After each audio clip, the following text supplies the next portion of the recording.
Halo teman-teman, pada video kali ini kelompok kami akan membahas tentang strategi pemasaran untuk di rumah sakit.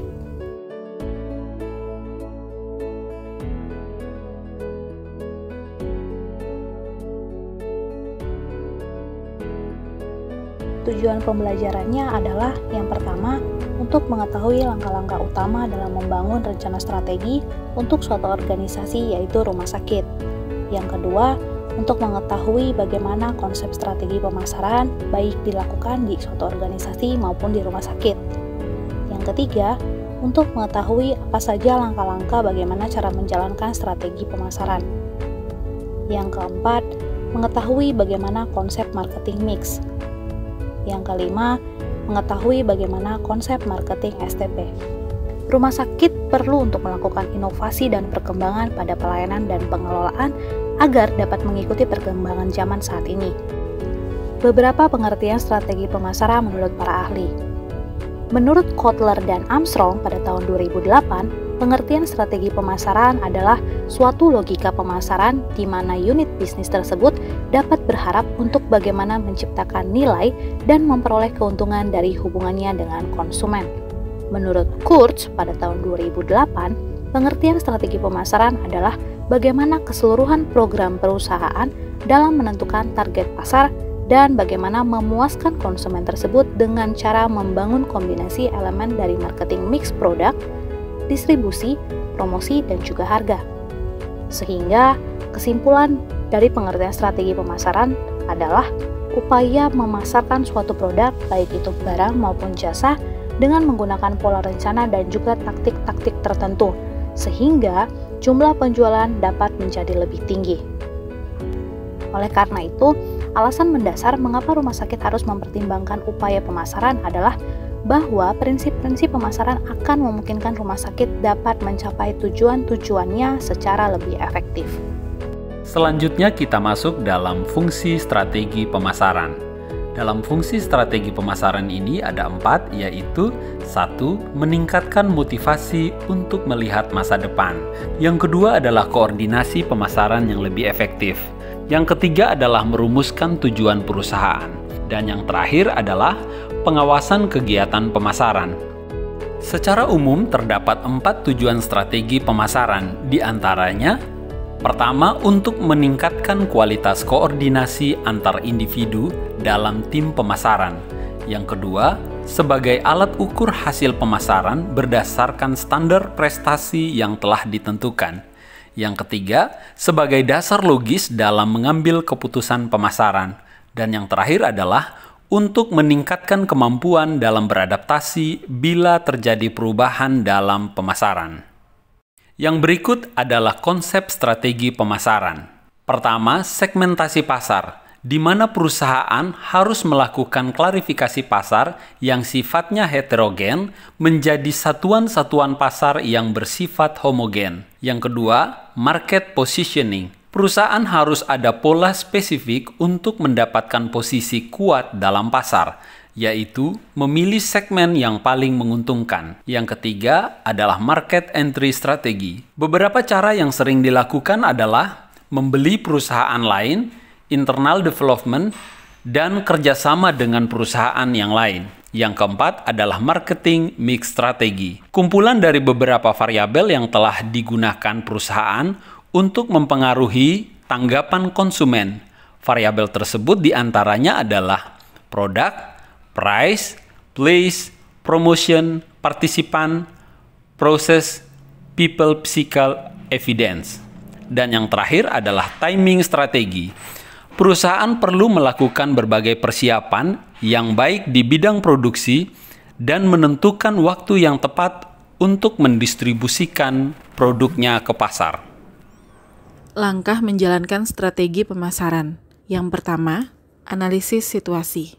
Analisis situasi adalah memahami di mana posisi rumah sakit yang dikelola saat ini, menguraikan gambaran situasi yang dihadapi dalam menjalankan bagiannya. Yang kedua, definisikan tipe pelanggan ideal. Mendefinisikan tipe pelanggan ideal yang diharapkan rumah sakit berdasarkan identitas dan kondisinya. Misalnya dari rentang usia, jenis kelamin, kondisi finansial, dan sebagainya. Kemudian yang ketiga, Membuat target pemasaran. Tujuan utama strategi pemasaran adalah mendorong peningkatan pendapatan. Maka berhasil tidaknya rencana pemasaran ditujukan dengan angka konversi atau penjualan. Yang keempat, tentukan marketing tools. Untuk membuat strategi pemasaran yang baik, perlu menentukan taktik pemasaran. Terdapat banyak taktik atau cara yang bisa dipakai, mulai dari yang tradisional hingga modern, menentukan mana yang paling cocok dengan produk pelayanan yang dijalankan atau yang akan ditawarkan. Kelima, anggaran. Supaya berjalan efektif dan sesuai dengan target, strategi pemasaran membutuhkan budget anggaran. Pastikan bahwa anggarannya cukup walaupun tidak harus besar. Tentunya yang paling penting, harus bersifat berkelanjutan sesuai dengan timeline yang telah dibuat. Lebih baik lagi kalau dampak strategi yang dimiliki akan memberikan keuntungan jangka panjang. Keenam, antisipasi resiko. Pastikan rencananya juga mempertimbangkan resiko yang mungkin hadir di tengah jalan. Langkah ini akan memberikan gambaran sekilas tentang tantangan yang mungkin hadir sehingga nantinya sudah dapat diantisipasi dan bisa segera memikirkan alternatif penyelesaiannya secara lebih sigap. Konsep marketing mix 7P. P yang pertama, produk atau produk. Pengaruh produk terhadap keputusan pembelian konsumen yaitu semakin baik produk yang ditawarkan oleh produsen, maka akan meningkatkan minat konsumen untuk membeli. Yang kedua, price atau harga.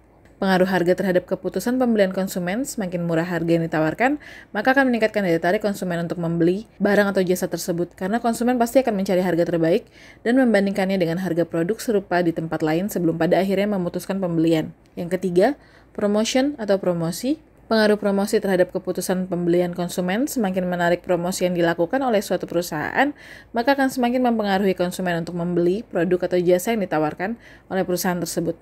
Yang keempat, lokasi atau place. Pengaruh lokasi terhadap keputusan pembelian, semakin strategis lokasi usaha yang ditempati, maka akan semakin menarik minat konsumen untuk membeli produk atau jasa yang ditawarkan oleh perusahaan tersebut. Yang kelima, people atau sumber daya manusia. Untuk mencapai keberhasilan suatu usaha, maka dibutuhkan karyawan atau sumber daya manusia yang handal, terampil dalam bidangnya masing-masing. Yang keenam, proses. Proses merupakan gabungan semua aktivitas. Umumnya terdiri atas prosedur, jadwal pekerjaan, mekanisme, aktivitas, dan hal-hal rutin di mana jasa dihasilkan disampaikan kepada konsumen. Yang ketujuh, physical evidence atau bukti fisik. Pengaruh bukti fisik terhadap keputusan pembelian konsumen, semakin menarik bukti fisik maka akan semakin meningkatkan minat konsumen untuk membeli. Bukti fisik juga dapat berupa lingkungan yang diciptakan untuk menarik perhatian konsumen. Rumah sakit perlu melakukan strategi pemasaran guna mencapai target organisasi. Strategi pemasaran berupaya untuk memotivasi manajemen perusahaan agar berpikir dan melihat masa depan dengan cara yang berbeda. Hal ini bertujuan untuk meningkatkan kualitas koordinasi antara individu dalam tim pemasaran. Perilaku konsumen menjadi kunci tim manajemen pemasaran untuk mengembangkan strategi dalam pemasaran. Suatu perusahaan harus mempunyai strategi pemasaran dalam mempengaruhi konsumen, sehingga penentuan segmentasi pasar, targeting, dan positioning menjadi hal penting untuk diperhatikan. Segmentasi pasar merupakan sebuah proses mengelompokkan pasar keseluruhan yang heterogen menjadi kelompok atau segmen yang memiliki kesamaan dalam hal kebutuhan, keinginan, perilaku, dan atau respon terhadap program pemasaran spesifik. Yang selanjutnya adalah targeting. Targeting ini merupakan proses mengevaluasi segmentasi dan fokus strategi pemasaran pada suatu wilayah, baik suatu negara, provinsi, atau sekelompok orang yang memiliki potensi untuk memberikan respon. Yang terakhir adalah positioning. Strategi positioning ini merupakan strategi yang berusaha menciptakan diferensiasi yang unik dalam benak konsumen sasaran sehingga terbentuk citra atau image produk yang lebih unggul dibandingkan dengan brand pesaing. Contoh strategi pemasaran rumah sakit, yang pertama promosi melalui media sosial, misalnya Instagram, Facebook, dan kemudian yang kedua partnership atau kerjasama, yang ketiga diskon soft opening, yang keempat terlibat kegiatan amal atau sponsorship, dan yang kelima mempertahankan loyalitas pelanggan lama.